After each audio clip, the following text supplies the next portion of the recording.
So much media, so little time. Who keeps track of it all? That would be me. This is Bob Andelman, and this is the Mr. Media Interview, broadcast and recorded live on blogtalkradio.com from the new media and baseball capital of the world, St. Petersburg, Florida. Apparently, there is a big national election campaign going on right now in the United States featuring an old man, a black man, a bald man, and a woman who shoots moose. Where's that meese? Anyway, who knew?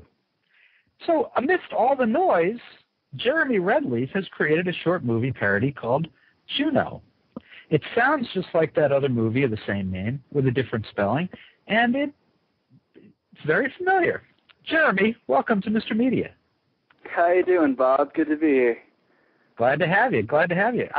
Listen, before we get into this, looking through your website, I think people would recognize you from your pizza commercials. Is that safe to say? That's safe to say. I've had the pleasure, I guess I would say, of doing pretty much every fast food commercial and cell phone commercial that you could think of. So I have the fast food industry to thank for some of my rent bills. Well, the one that I recognized you from immediately was, I think, is it Domino's? Domino's, yeah. I had a Domino's campaign a while back. It's good to have red hair, you know? Makes you stand out. It's true, but I never, a bunch of commercials always have families, and I never seem to get the ones with families because it's so hard to find other redheaded actors and have them come in the room with you and click. So, unfortunately, I miss out on all the family commercials. It's funny because you always hear about the redheaded stepchild, so why would no, anyways. Listen, Jeremy, so what do you have against poor Bristol Palin? I don't have anything against Bristol Palin. I believe that she can, she has the right to make the choices she wants to make. The video I made was more about the situation that she's been put into, and I guess we gave her a little bit of a hard time along the way, but it really wasn't a stab at Bristol per se. I would agree with that. I was just kind of making fun myself. It really, well, let's set the scene a little bit. This is, there's this, and it's a funny thing about the movie Juno. One of the things that people most remember is the very end scene as the credits are rolling. Michael Cera and, oh my God, I can't think of it, the actress. Ellen Page. And they're sitting out on the stoop, on the steps, and they're playing guitar and they're singing the song. And that's really the scene that you've parodied in your film, Juno, which is spelled Juneau. What made you seize on this and choose this for fun? I wish, with all great ideas, you kind of can never think of them when you're trying to. I sat down for nights and nights. I sit down night after night trying to come up with a great idea, and it never happens. But I was just walking down the street, and I had that cross section, the intersection of having it on my mind and the creative power of the gods, and I just sort of, thought, it just kind of came to me and it clicked. And then from there. Oh, sorry. No, go ahead, please. From there, I told my girlfriend about it. She thought it was a great idea. We wrote the song that night. We shot a day, and we recorded the next day. We shot the next day after that, and then I spent about 24 hours straight trying to get it up. You want to rephrase that? Sure. Sorry. I came up with the idea on a Wednesday, just walking down. Came up with the idea. All right, we get the idea. It's okay. It's all right. All right, fair enough. This is from a guy who I think one of the first lines is Bristol Palin explaining how she thought that you get pregnant. You want to share that with us? Sure. She says I thought you got pregnant from giving head, and oh God, I haven't watched the video in a while. My mom's opposed to school sex ed, so I thought she got pregnant from giving head. Well, that or sticking a Q-tip in your ear. Right. Oh man, it was funny. I mean, what can I say? It made me laugh. That's why you're here. Thanks. Yeah, it's done pretty well. We didn't know how to make there's no way to make a video go viral. So we just sort of started to send it out everywhere we could. Facebook was a huge help, and I got it into the hands of some influential people, and it ended up hitting the #1 feature spot on YouTube internationally. And then over at Yahoo too, they featured it as their #1 political spoof internationally, and we got some good write-ups, and it kind of spread. And to date, I think we've had about 100,000 views. I was just going to ask you about that. That's phenomenal. And tell me now, what some people understand, some people don't understand. But from having all these views, or for that matter, listens on Mr. Media, you don't necessarily. You're not. I mean, the numbers are adding up, but you're not exactly making money from this. So tell me what the positive spin-off from having all these views is for you. Sure. Well, the entire industry is desperately trying to find a way to make money off of internet video, because it's kind of the future. There are some ways you can have Google ads run above and below your videos, and people click on those links. You can start to make some money, but I think that's kind of tacky. So until they come up with a classier way to make advertising money surrounding videos, I don't think I'll go that route. The reason you get the views, the views are kind of like props. You can kind of use your views to generate buzz, and and if people are impressed by the number of views you have, they might be more inclined to send it on. And if you want to bring your views into the real world of entertainment, if you want to bring your internet projects in, you kind of have to show that you've gotten some real views. And advertisers are now paying per view. They only want to work with websites that have 1 million views a month. I guess 1 million views a month is the magic number. But what I'm wondering is, did you do this to make money from advertising? Did you do this because it would be fun? I'm sorry, that would be B. Did you do it C to further your career? I would say D, a mix of everything and none of the above. I did it because I kind of had to do it. I was so it's so rare that I put everything I have into something, and I felt in my gut that it was something that I had to do. So I took the opportunity to take advantage of that. I wanted to. The election kind of seems like the playoffs right now, and everyone's finally paying attention. So I thought it was, and I often find myself trying to figure a way to make a difference, because it's so hard to think that you can't, how small you are compared to how big a reach you have to make any sort of impact. So I saw it as a way to maybe spark some conversation. Of course, any buzz is helpful for a burgeoning production company, and and I had fun doing it. So I think it was a mix of everything. So you mentioned a burgeoning production company. Do you have your own production company? I do, yeah. I opened up a company called Brackets Creative in December of 2006, and we were really starting to grow. We have some viral video projects. We just got a deal to make 3 documentaries with a new company called Cineland that's backed by Morgan Spurlock from Super Size Me. And off of this video, we've been having some meetings about setting up a web series at one of the major comedy channel websites. That's great. So, I mean, it really does have an impact. It may not be directly.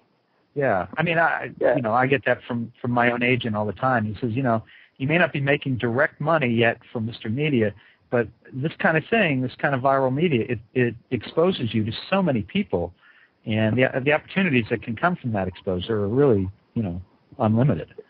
Exactly. And then sorry, what? No, well, I was going to ask you, what did it cost to produce this and promote this film?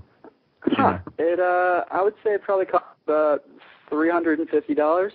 I rented a car. I rented a dolly. I had all the equipment. My friend performed in it for free, and I bought a website domain name for $10. And I had to buy some wardrobe props and did it for about $350.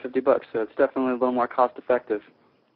Now, is this your girlfriend that's in the movie, Shelley? No. That's Shelley's she's an improv girl, commercial actress that I know, and she's great. She's super talented, and I just kind of thought that she had I could see the resemblance in her and she's just a great comedian. So I approached her about being in it, and she was game. So, but you wrote the song with your girlfriend. Wrote the song with my girlfriend, and then we brought it out to the world. Do you want to give your girlfriend a name and give her credit here? I don't. She has a project in the kids world that she does. So she wanted to be billed under her pen name. So her pen name is Avon Astor, but her true identity will remain a mystery. I see. Except to those people who know you, obviously. Exactly. Tell me about the lyrics. Was there anything that was off limits for you? Yeah, the one thing we kind of stayed away from was the child that they have with Down syndrome. We couldn't think of a way to do that tastefully, while also trying to stay in line with the story we were creating. So we had some paragraphs that included it, but they found themselves in the editing trash. But yeah, I mean, the beauty of doing your own project is you don't have to think about who you're going to offend, and I did end up offending some people. The comment page on my YouTube account for this video is filled with people who were offended by the video. Those people probably would not want to visit the website Sarah Palin's vagina either.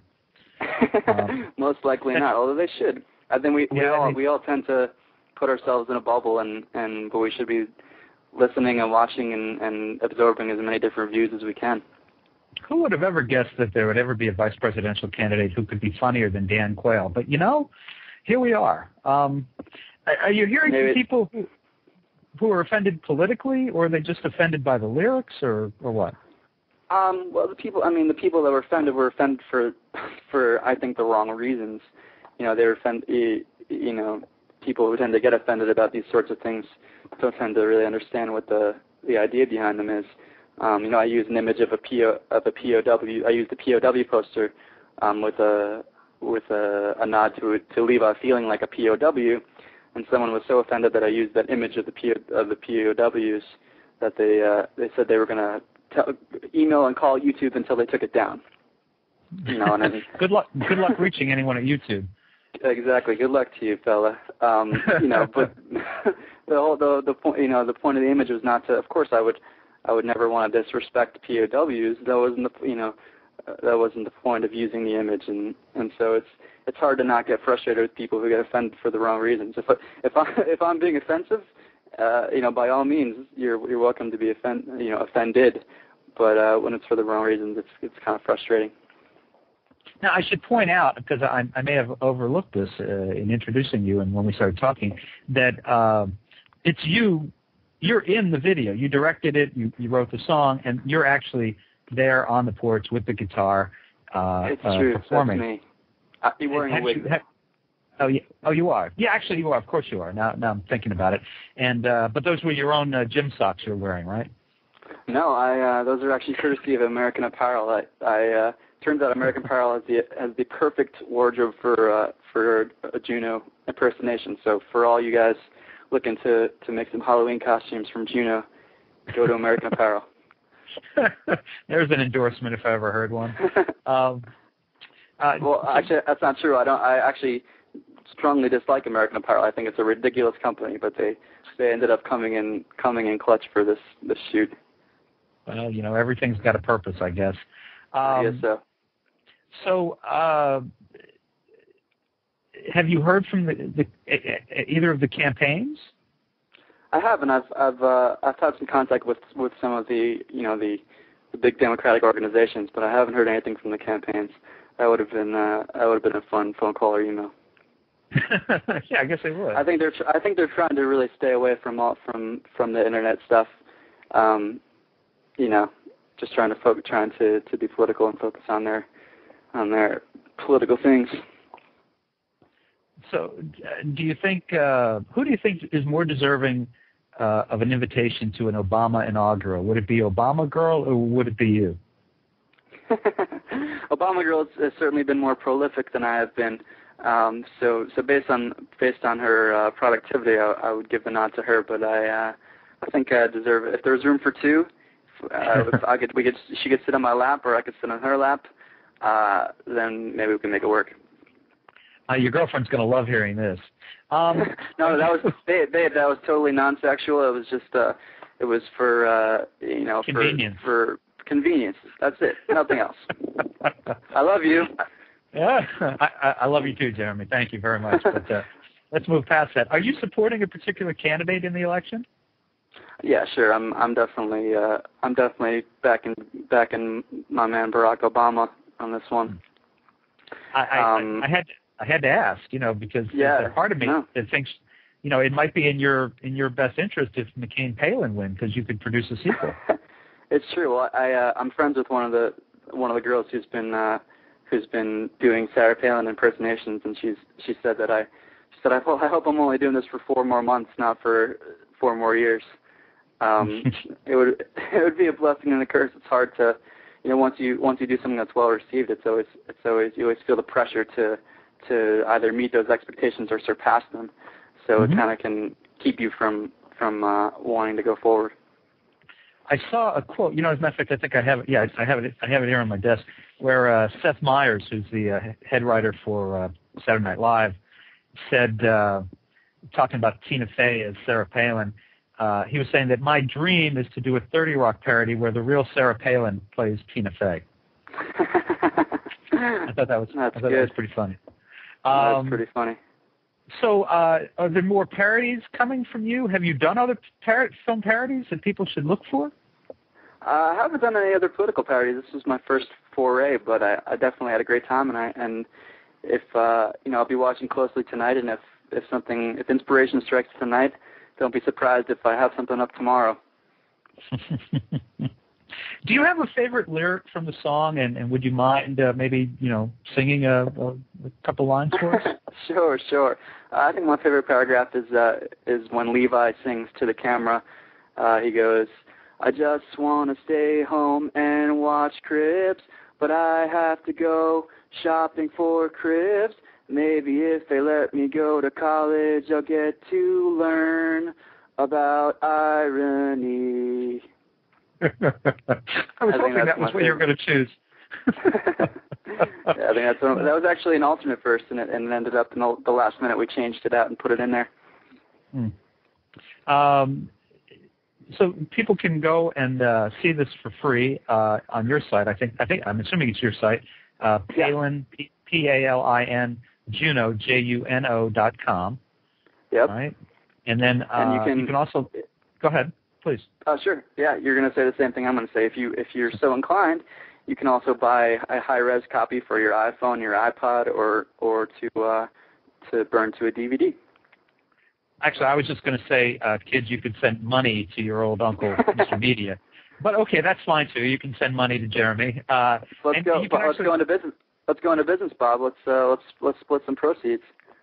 I'm with you. I'm with you. We'll talk later. Okay. I was also going to give out your business website, jeremyredleaf.com. It's all solid, JeremyRedleaf.com. Jeremy, it was funny when I saw your name, I was surprised to see that you're a New York boy, because I'm thinking Redleaf. Oh, he must be an Alaska guy. Maybe he's a native Alaskan. I want to announce on this show, this is the first time it's been heard, but I'm actually related to Sarah Palin. She burned me back in '07, so this is a little bit of payback. I have this last name that precedes me wherever I go, and it's totally everyone thinks I'm Native American or from the Midwest, but I'm actually born and raised in New York. New York. My grandpa went to World War II, and he came back and only had a German last name, and he was like, "Wow, I think we should probably change this, guys." So he translated it to English, and the rough translation was Redleaf. Wow. So a redheaded German with an American Indian, American native last name. Pretty interesting. I'm actually not even German. I'm Austro-Hungarian, which means I have no homeland. Oh, right. Oh, God. Well, listen, again, folks, check out the website, palinjuno.com. Keep an eye there. Somehow I think that during the debate, young Mr. Redleaf will find something else that inspires him tonight. And, Jeremy, thank you so much for joining us, and continued good luck. Hey, my pleasure, Bob. Thanks for having me. This is my you broke my internet radio virginity today. I'm so touched. I really am. Yeah, I'm feeling a lot closer to you, Bob. Well, and earlier you said you loved me, so I don't know what else to say, but this has gotten really intimate and really romantic really quick. Maybe I shouldn't be doing any more internet radio interviews. You may have shot it all here. Exactly. Keep in touch. Let us know when you have something new. We'd be delighted to have you back, and good luck. Will do. Thanks a lot, Bob. All right. Take care. Take care. Bye-bye. All right. Well, folks, for dozens more celebrity and media newsmaker interviews, surf over to our main website, www.mrmedia.com. That's where you can listen to my conversations with the creators, stars, writers, and producers of The Cleaner, Knight Rider, Star Wars The Clone Wars, SpongeBob SquarePants, Heroes, Curb Your Enthusiasm, Army Wives, 24, The Big Bang Theory, Bad Santa, Tell Me You Love Me, The Dark Knight, Zips, Baby Blues, all kinds of stuff. And please think about writing an online review of Mr. Media, casting a vote for Mr. Media, or marking Mr. Media as one of your favorites. Whether you listen to the show on Blog Talk Radio, digitaljournal.com, Podcast Pickle, Vox.com, Folio, Mediafly, Podfeed.net, Blueberry, Zencast, Odeo, the Kindle Reader, or iTunes.